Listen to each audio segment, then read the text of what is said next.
Hello, this is Grace, and welcome to the Grove. So this is going to be another one of my traditional ASMR recordings, and I've decided to read a book for you this evening. We're going to be reading Civil Disobedience by Henry David Thoreau. Henry David Thoreau. And this is just going to be a whisper vid for you with a little bit of tapping and scratching on the book. I thought that this would be an appropriate reading given the current political climate in the U.S.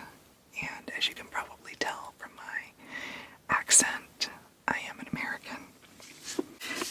This essay is in the public domain, so there is no copyright issue. I can do a public reading of it. And I wanted to read the little foreword on the book jacket. I thought it might give you a little more information about Thoreau and this particular piece of work.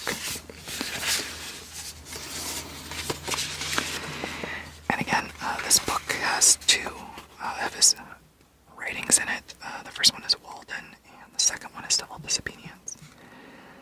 So it says, in 1845, when Henry David Thoreau moved into a tiny cabin he built in the woods at Walden Pond, his objective was to conduct a practical and philosophical experiment in living, to simplify his life, to support himself entirely by his own labor, to observe and draw spiritual sustenance from his surroundings.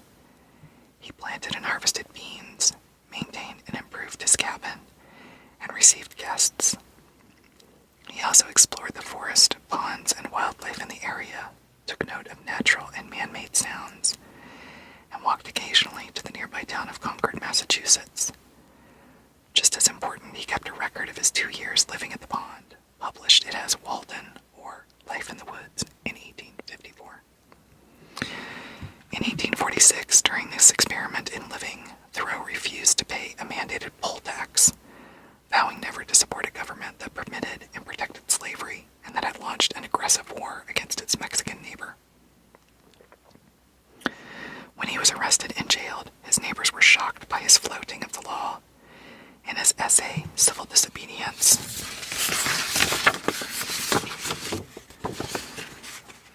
Thoreau argues forcibly that it is the duty of every moral citizen to refuse to cooperate with immoral laws and to be willing to suffer the legal consequences for doing so. Walden and Civil Disobedience are among the most influential writings by any American.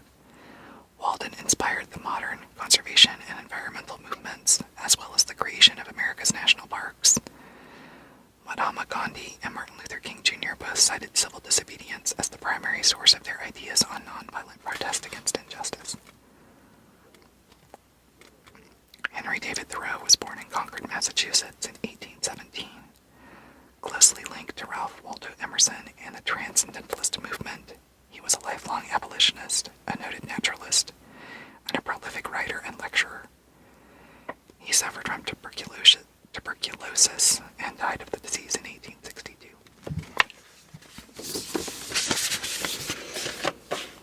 The cover, it has a jacket on it, and it's orange with beautiful fall foliage and some water, and it's really pretty. It's kind of shiny paper. You can hear it.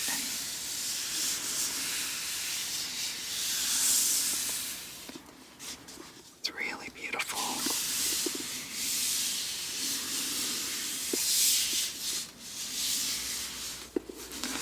I'm going to go ahead and take the jacket off of the book.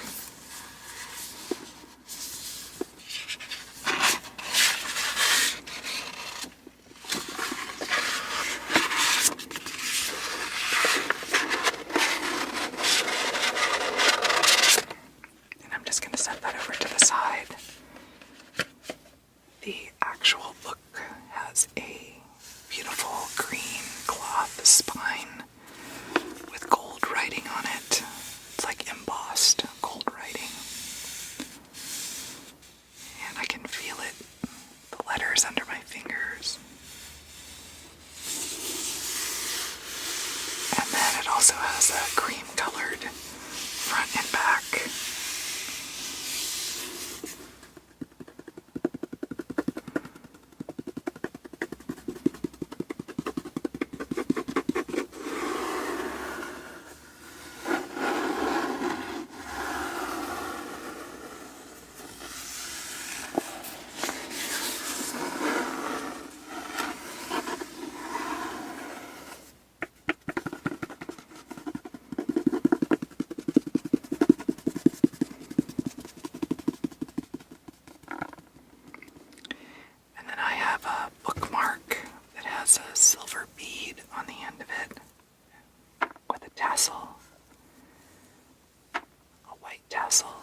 says, keep calm and read on, which is exactly what we're going to do tonight.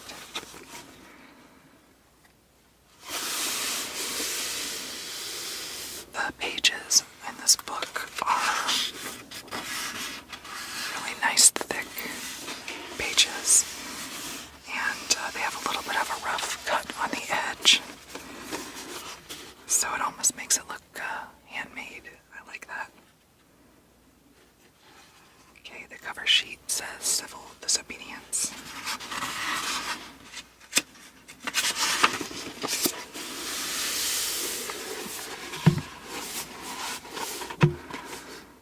Civil Disobedience. I heartily accept the motto that government is best which governs least, and I should like to see it acted up to more readily and systematically. Carried out, it finally amounts to this, which also I believe, that government is best which governs not at all, and when men are prepared for it, that will be the kind of government which they will have. Government is at best but an expedient, but most governments are usually, and all governments are sometimes, inexpedient. The objections which have been brought against a standing army, and there are many and weighty, and deserve to prevail, may also be brought against a standing government. The standing army is only an arm of the standing government. The government itself, which is only the mode which the people have chosen to execute their will, is equally liable to be abused and perverted before the people can act through it. Witness the present Mexican War. As a side note, this was written in 1845, I believe. So the current events.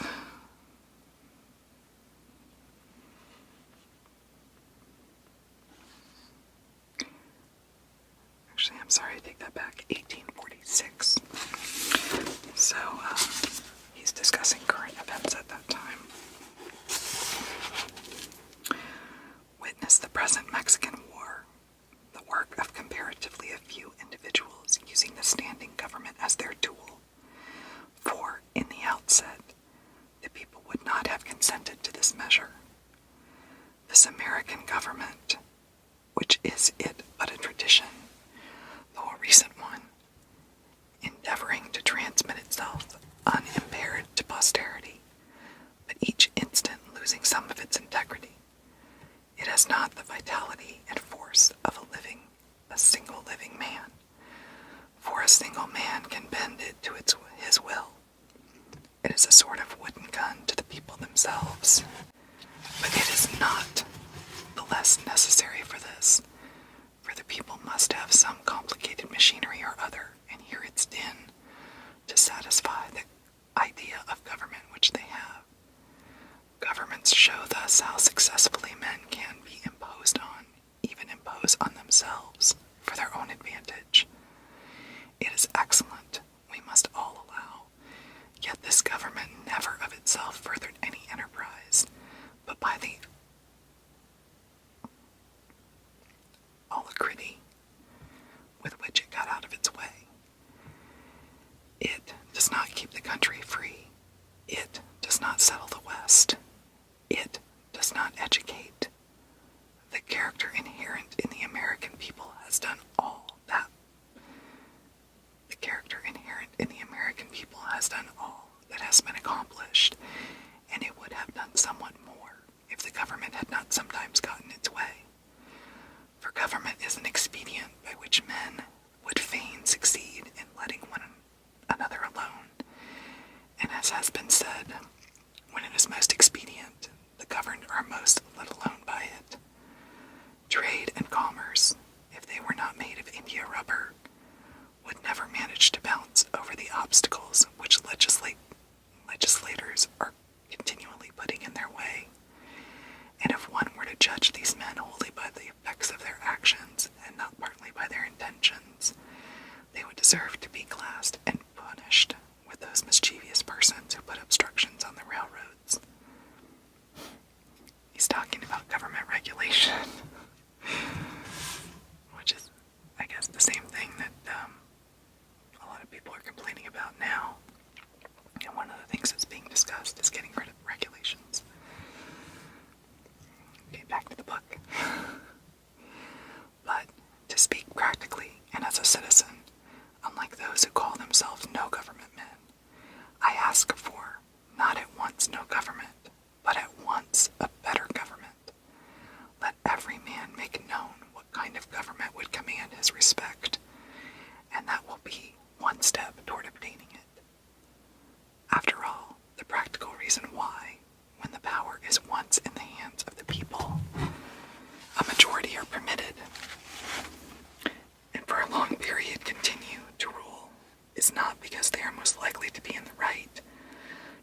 because this seems fairest to the minority, but because they are physically the strongest.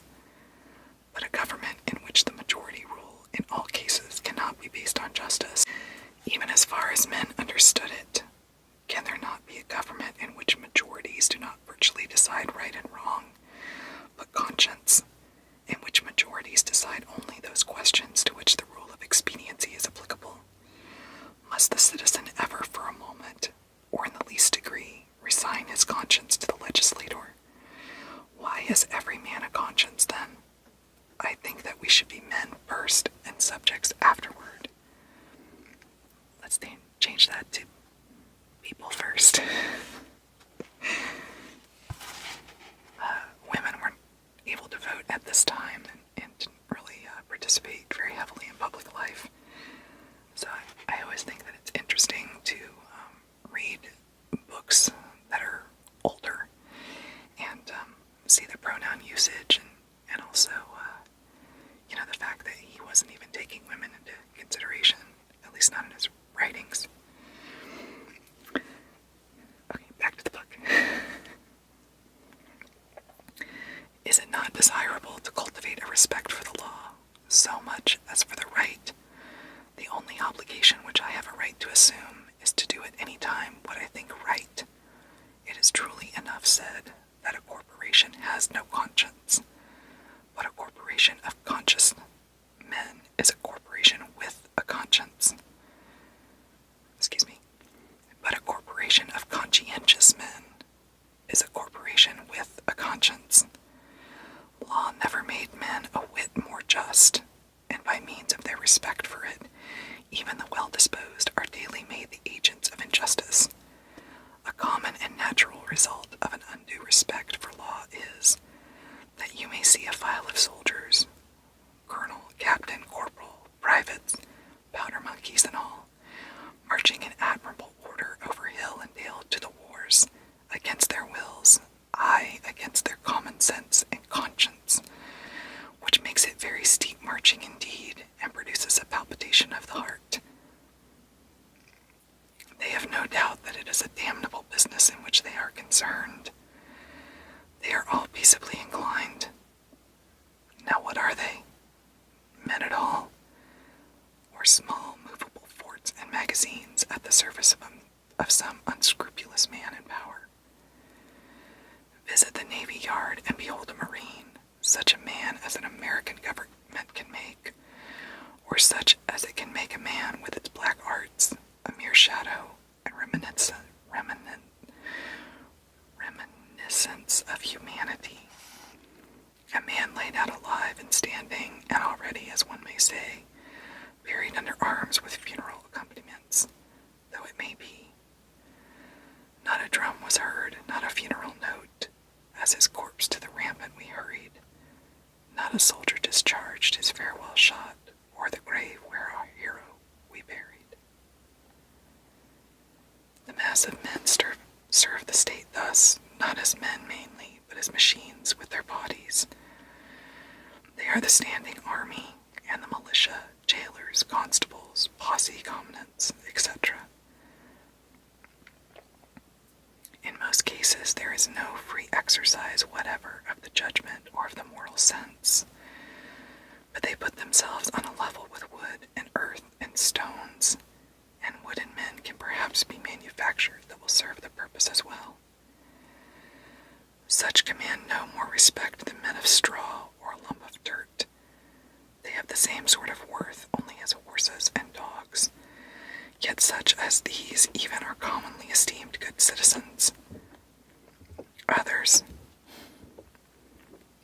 my neighbors walking upstairs can hear them. Others, as most legislators, politicians, lawyers, ministers, and office holders.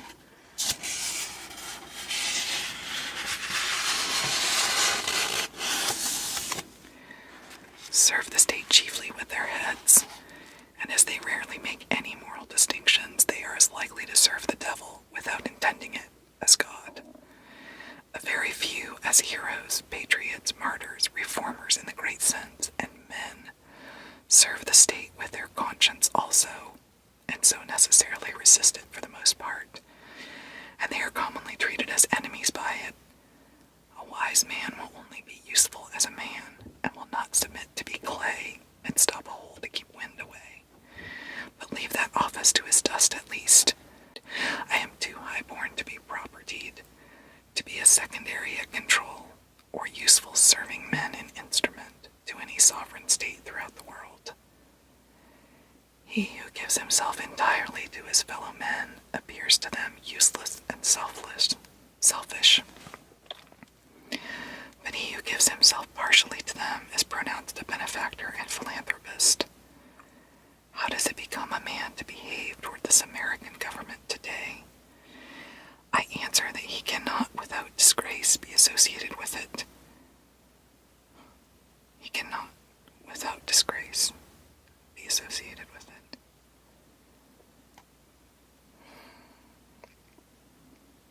I cannot for an instant recognize that political organization as my government, which is the slave's government also. All men recognize the right of revolution. That is the right to refuse allegiance to and to resist the government when its tyranny or its inefficiency are great and unendurable.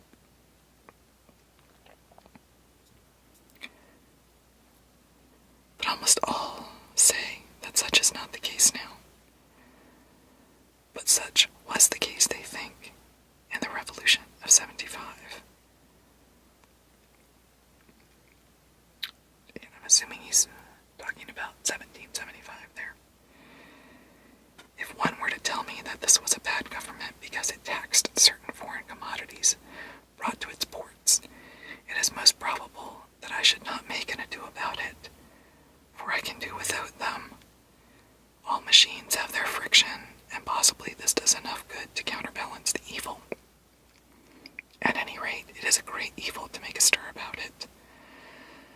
But when the friction comes to have its machine and oppression and robbery are organized, I say, let us not have such a machine any longer.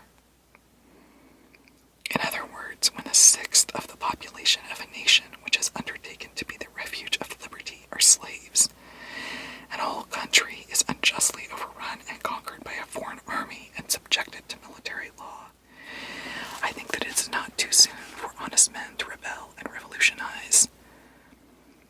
What makes this duty the more urgent is the fact that the country so overrun is not our own, but ours is the invading army. Bailey, a common authority with many on moral questions, in his chapter on the duty of submission to civil government, resolves all civil obligation into expediency, and he proceeds to say that so long as the interest of the whole society requires it, that is, so long as the established government cannot be resisted or changed without public inconveniency, it is the will of God that the established government be obeyed, and no longer. This principle being admitted, the justice of every particular case of resistance is reduced to a computation of the quantity of the danger and grievance on the one side, and of the probability and expense of redressing it on the other. Of this he says, every man shall judge for himself. But Bailey appears never to have contemplated these cases to which the rule of expediency does not apply, in which a people, as well as an individual, must do justice, cost what it may. Cost what it may. If I have unjustly wrestled a plank from a drowning man, I must restore it to him, though I drown myself. This, according to Bailey, would be inconvenient, but he that would save his life in such a case shall lose it. This people must cease to hold slaves, and to make war on Mexico, though it cost them their existence as a people. In their practice, nations agree with Bailey, but does anyone think that Massachusetts does exactly what is right at the present crisis? A drab of state, a cloth of silver.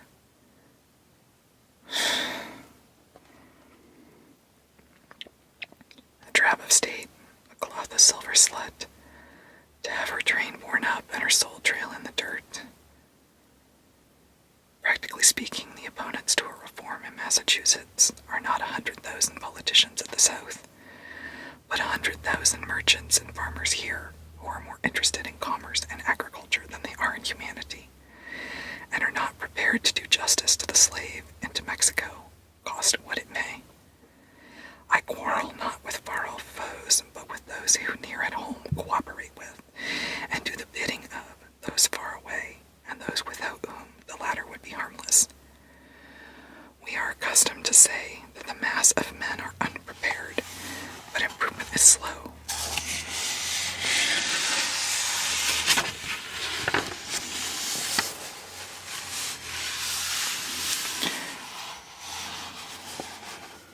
Because the few are not materially wiser or better than the many, it is not so important that many should be as good as you, as that there be some absolute goodness somewhere, for that will leaven the whole lump. There are thousands who are in opinion opposed to slavery and to the war, who yet in effect do nothing to put an end to them, who esteeming themselves children of Washington and Franklin sit down with their hands in their pockets and say that they know not what to do and do nothing, who even postpone the question of freedom to the question of free trade, and quietly read the prices current along with the latest advices from Mexico after dinner, and it may be fall asleep over them both. What is the price current of an honest man and patriot today? They hesitate, and they regret, and sometimes they petition, but they do nothing in earnest and with effort. They will wait well disposed for others to remedy the evil, that they may no longer have it to regret. At most they give only a cheap vote and a feeble countenance and Godspeed to the right as it goes by them. There are 999 patrons of virtue to one virtuous man, but it is easier to deal. There's a motorcycle outside. I'm hoping to get my little studio soundproofed in the next couple of months, so I won't have any traffic noise in my recordings anymore. But for now, it's still there every once in a while. Hopefully he'll turn his motorcycle off soon. Sorry about that, guys. It is easier to deal with the real possessor of a thing than with the temporary guardian of it. All voting is a sort of gaming, like checkers or backgammon, with a slight moral tinge to it, a playing with right and wrong, with moral questions, and betting naturally accompanies it. The character of voters is not staked. I cast my vote perchance as I think right, but I am not vitally concerned that that right should prevail. I'm willing to leave it to the majority. Its obligation, therefore, never exceeds that of expediency. Even voting for the right is doing nothing for it. It is only expressing to men feebly your desire that it should prevail. A wise man will not leave the right to the mercy of chance, nor wish it to prevail through the power of the majority. There is but little virtue in the action of masses of men. When the majority shall at length vote for the abolition of slavery, it will be because they are indifferent to slavery, or because there is but little slavery left to be abolished by their vote. They will then be the only slaves. Only his vote can hasten the abolition of slavery who asserts his own freedom by his vote. I hear of a convention to be held in Baltimore, or elsewhere, for the selection of a candidate for the presidency, made up chiefly of editors and men who are politicians by profession. But I think, what is it to any independent, intelligent, and respectable man what decision they may come to? Shall we not have the advantage of his wisdom and honesty nevertheless? Can we not count upon some independent votes? Are there not many individuals in the country who do not attend But no, I find that the respectable man and despairs of his country, when his country has more reason to despair of him, he forthwith adopts one of the candidates thus selected as the only available one, thus proving that he himself available for any purposes of the demagogue. His vote is of no more worth than that of any unprincipled foreigner or hireling native who may have been bought. Oh, for a man who is a man, and as my neighbor says, has a bone in his back which you cannot pass your hand through. Our statistics are at fault. The population has been returned too large. How many men are there to a square 1,000 miles in this country? Hardly one. Does not America offer any inducement for men to settle here? The American has dwindled into an odd fellow, one who may be known by the development of his organ of gregariousness, and a manifest lack of intellect and cheerful self-reliance, whose first and chief concern on coming into the world is to see that the almshouses are in good repair, and before yet he has lawfully donned the virile garb, to collect a fund for the support of the widows and orphans that may be, who, in short, ventures to live only by the aid of the mutual insurance company which has promised to bury him decently. It is not a man's duty, as a matter of course, to devote himself to the eradication of any, even the most enormous wrong, that may still properly have other concerns to engage him, but it is his duty at least to wash his hands of it, and if he gives it no thought longer, not to give it practically his support. If I devote myself to other pursuits and contemplations, I must first see at least that I do not pursue them sitting upon another man's shoulders. I must get off him first, that he may pursue his contemplations too. See what gross inconsistency is tolerated. I have heard some of my townsmen say, I should like to have them order me out to help me put down an insurrection of the slaves, or to march to Mexico, see if I would go. And yet these men have each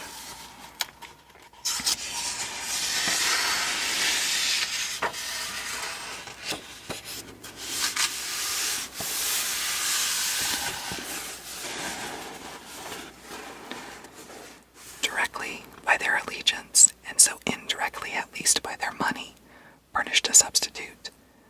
The soldier is applauded who refuses to serve in an unjust war by those who do not refuse to sustain the unjust government which makes the war, is applauded by those whose own act and authority he disregards and sets at naught, as if the state were penitent to that degree that it hired one to scourge it while it sinned, but not to that degree that it left off sinning for a moment.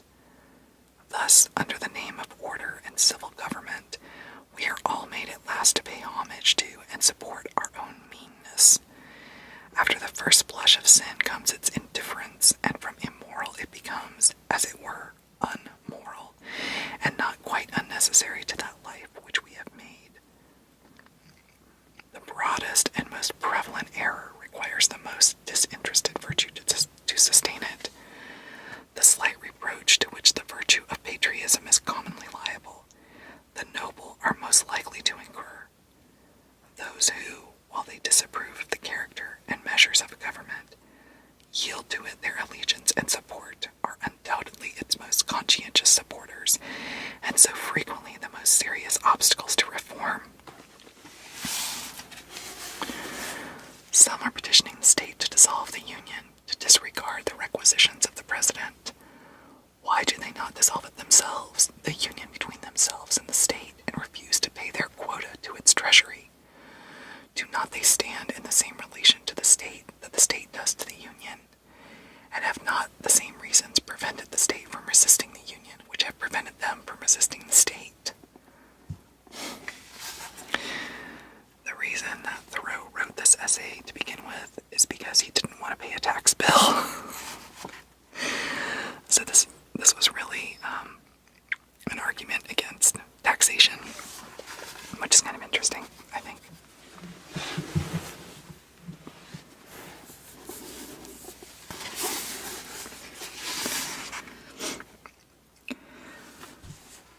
How can a man be satisfied to entertain an opinion merely and enjoy it,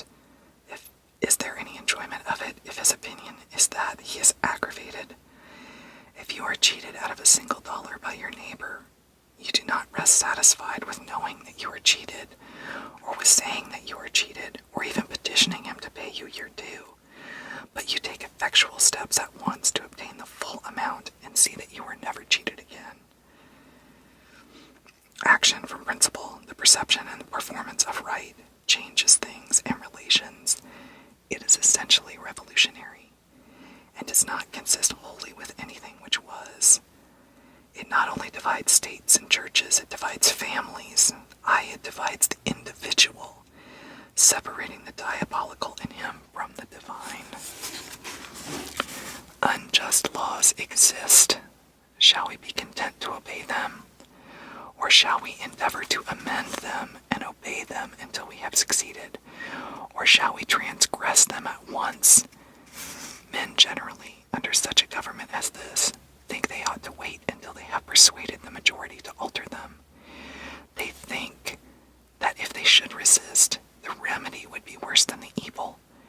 But it is the fault of the government itself that the remedy is worse than the evil.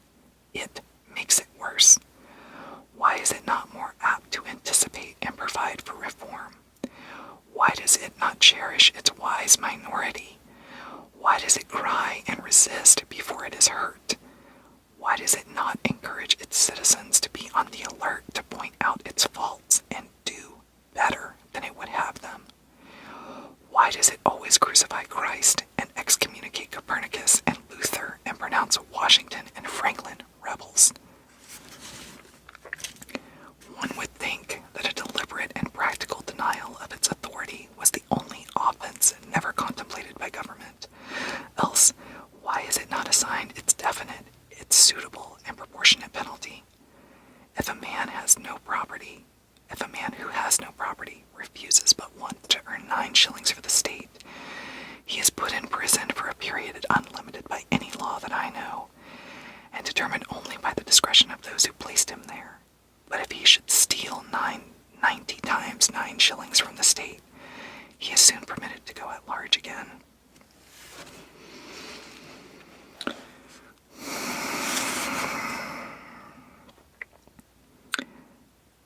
If the injustice is part of the necessary friction of the machine of government, let it go. Let it go. Perchance it will wear smooth. Certainly the machine will wear out. If the injustice has a spring, or a pulley, or a rope, or a crank exclusively for itself, then perhaps you may consider whether the remedy will not be worse than the evil. But if it is of such a nature that it requires you to be the agent of injustice to another, then I say, break the law. Let your life be a counter-friction to stop the machine. What I have to do is to see, at any rate, that I do not lend myself to the wrong which I condemn. As for adopting the ways which the state has provided for remedying the evil, I know not of such ways. They take too much time, and a man's life will be gone. I have other affairs to attend to. I came into this world not chiefly to make this a good place to live in, but to live in it, be it good or bad. A man has not everything to do, but something, and because he cannot do everything, it is not necessary.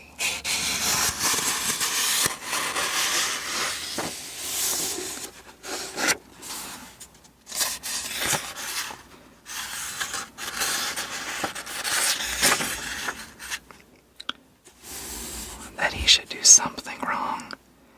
It is not my business to be petitioning the governor or the legislature any more than it is theirs to petition me. And if they should not hear my petition, what should I do then? But in this case, the state has provided no way. Its very constitution is the evil. This may seem to be harsh and stubborn and unconciliatory, but it is to treat with the utmost kindness and consideration the only spirit that can appreciate or deserves it. So is all change for the better, like birth and death, which convulse the body. I do not hesitate to say Those who call themselves abolitionists should at once effectively withdraw their support, both in person and property, from the government of Massachusetts, and not wait till they constitute a majority of one before they suffer the right to prevail through them. I think that it is enough if they have God on their side without waiting for that other one. Moreover, any man more right than his neighbors constitutes a majority of one already. I meet this American government, or its representative, the state government, directly and face to face once a year, no more, in the person of its tax gatherer. This is the only mode in which a man situated, as I am, necessarily meets it, and it then says distinctly, "Recognize me," and the simplest, the most effectual, and in the present posture of affairs, the indispensablest mode of treating with it on its head, of expressing your little satisfaction with and love for it, is to deny it then. My civil neighbor, the tax gatherer, is the very man I have to deal with. For it is, after all, with men and not with parchment that I quarrel, and he is voluntarily chosen to be an agent of the government. How shall he ever know well what he is and does as an officer of the government or as a man, until he is obliged to consider whether he shall treat me, his neighbor, for whom he has respect, as a neighbor and well-disposed man, or as a maniac and disturber of the peace, and see if he can get over this obstruction of his neighborliness without a rudder and more impetuous thought or speech corresponding with his action. I know this well, that if 1,000, if 100, if 10 men, whom I could name, if 10 honest men only, if 1 honest man, in this state of Massachusetts, ceasing to hold slaves, or actually to withdraw from this compartmentship and be locked up in the county jail therefore, it would be the abolition of slavery in America. For it matters not how small the beginning may seem to be. What is once well done is done forever. But we love better to talk about it, that we say is our mission. Reform keeps many scores of newspapers in its service, but not one man.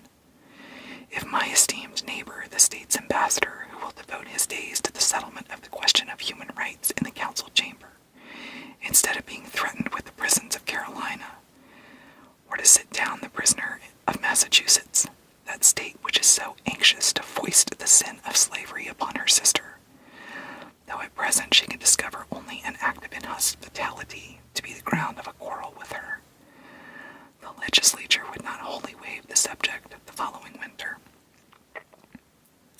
Under a government which imprisons any unjustly, the true place for a just man is also a prison. The proper place today, the only place which Massachusetts has provided for her freer and less desponding spirits, is her prisons, to be put out and locked out of the state by her own act, as they have already put themselves out of their principles.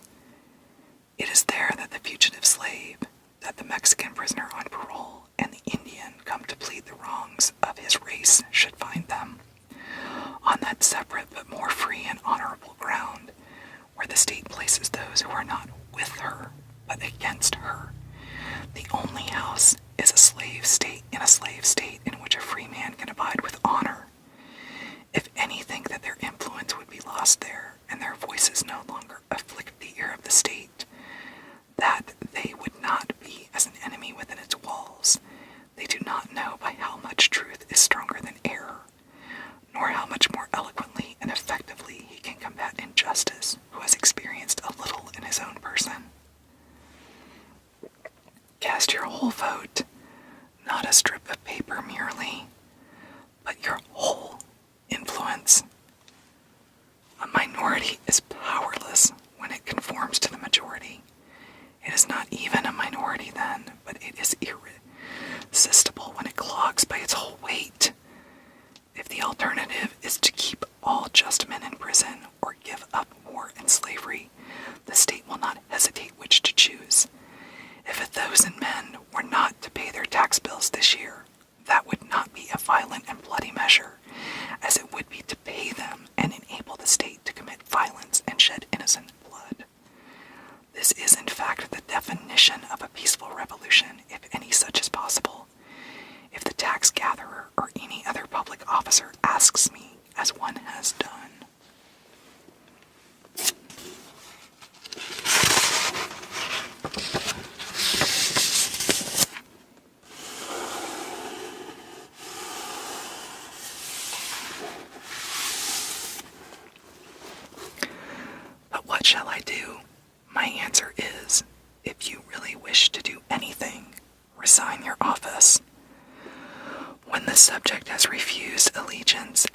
officer has resigned his office, then the revolution is accomplished.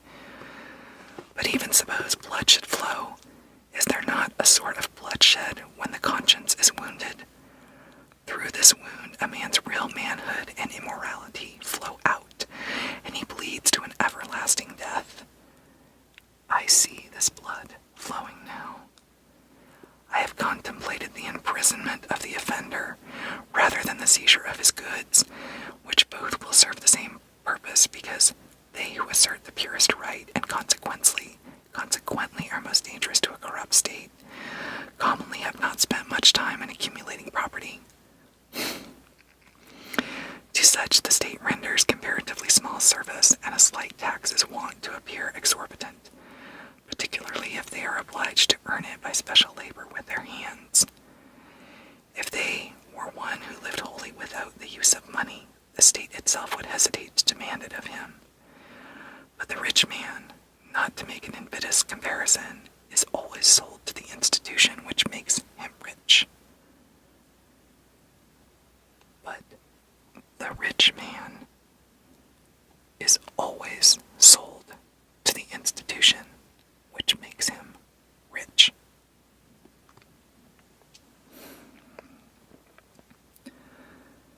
Absolutely speaking, the more money, the less virtue. For money comes between a man and his objects, and obtains them for him, and it was certainly no great virtue to obtain it.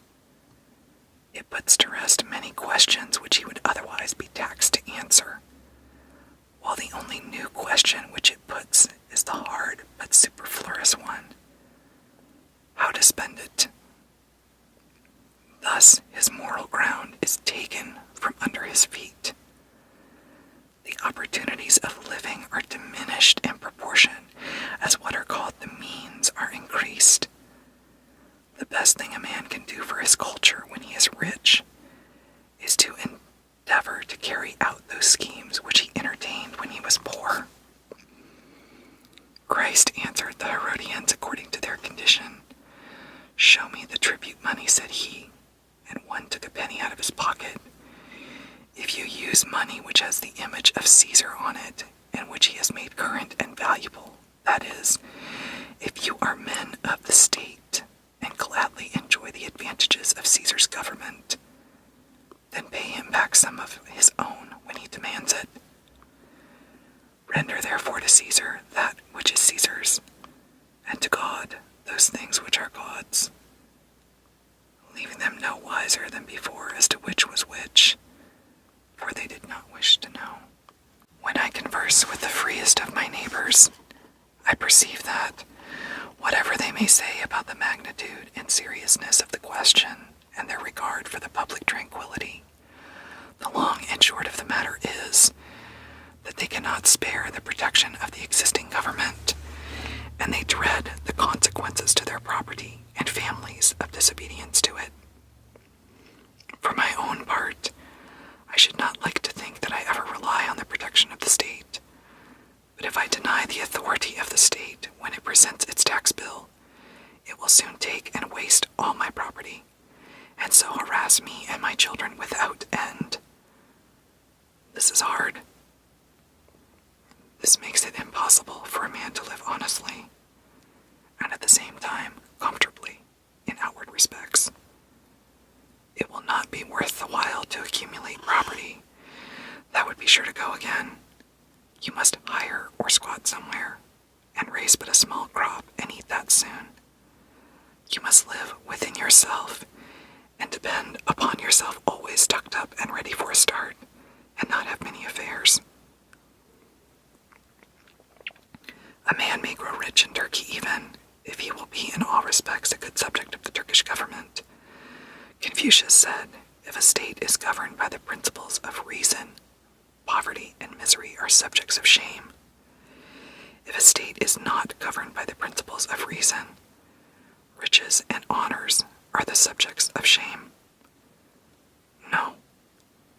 Until I want the protection of Massachusetts to be extended to me in some distant southern port where my liberty is endangered, or until I am bent solely on building building up an estate at home by peaceful enterprise, I can afford to refuse allegiance to Massachusetts and her right to my property and life.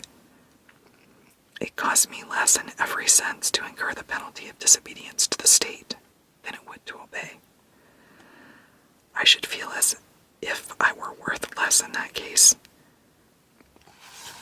Some years ago, the state met me in behalf of the church and commanded me to pay a certain sum toward the support of a clergyman whose preaching my father attended, but never I myself. Pay, it said, or be locked up in jail. I declined to pay. But unfortunately, another man saw fit to pay it. I did not see why the schoolmaster should be taxed to support the priest, and not the priest the schoolmaster, for I was not the state schoolmaster, but I supported myself by voluntary subscription. I did not see why the Lyceum should not present its tax bill and have the state to back up its demand, as well as the church.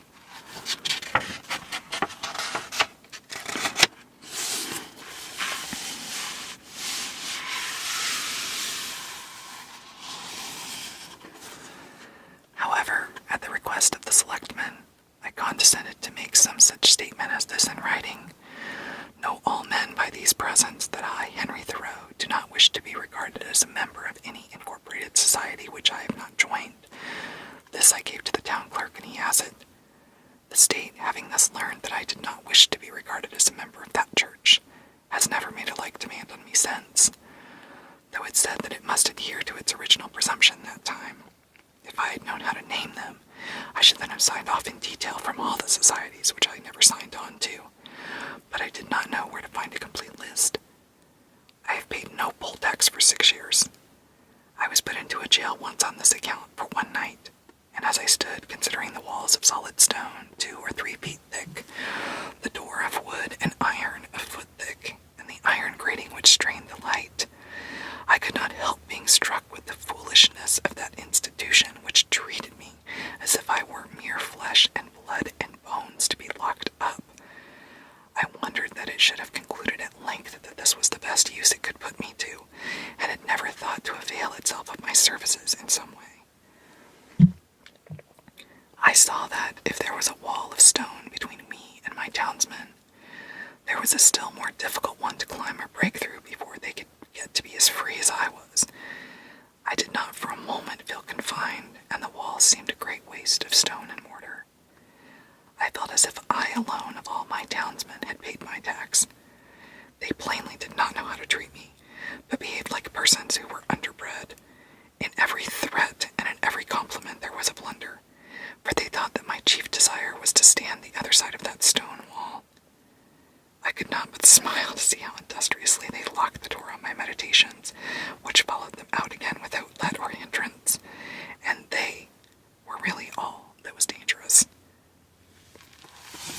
As they could not reach me, they had resolved to punish my body, just as boys, if they cannot come at some person against whom they have a spite, will abuse his dog.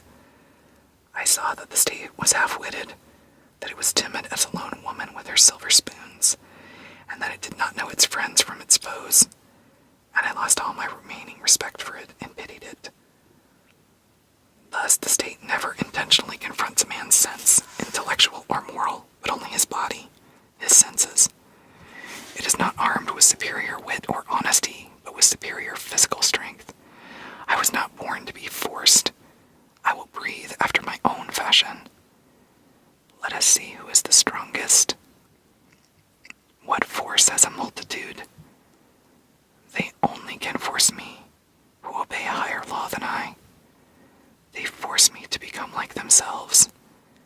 I do not hear of men being forced to live this way, or that by masses of men. What sort of life were that to live? When I met a government which says to me, your money or your life, why should I be in haste to give it my money? It may be in a great strait, and not know what to do. I cannot help that. It must help itself. Do as I do.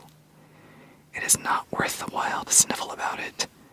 I am not responsible for the successful working of the machinery of society. I am not the son of the engineer. I perceive that, when an acorn and a chestnut fall side by side, the one does not remain inert to make way for the other, but both obey their own laws and spring and grow and flourish as best they can, till one perchance overshadows and destroys the other. If a plant cannot live according to its nature, it dies, and so does a man.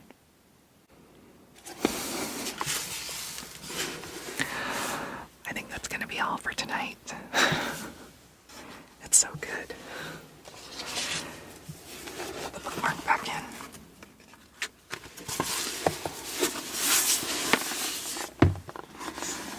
That little bead on there.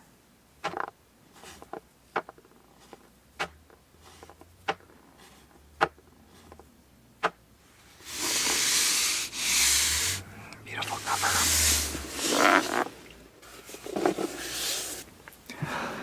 Well, I hope you guys enjoyed this.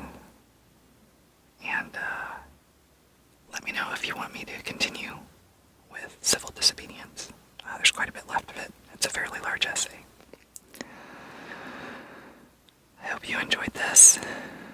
I enjoyed reading that. I haven't read it for a while. And sorry I got a little choked up in a couple of places. I just think it's really, it's a timely piece of literature to read right now, I think, especially for an American.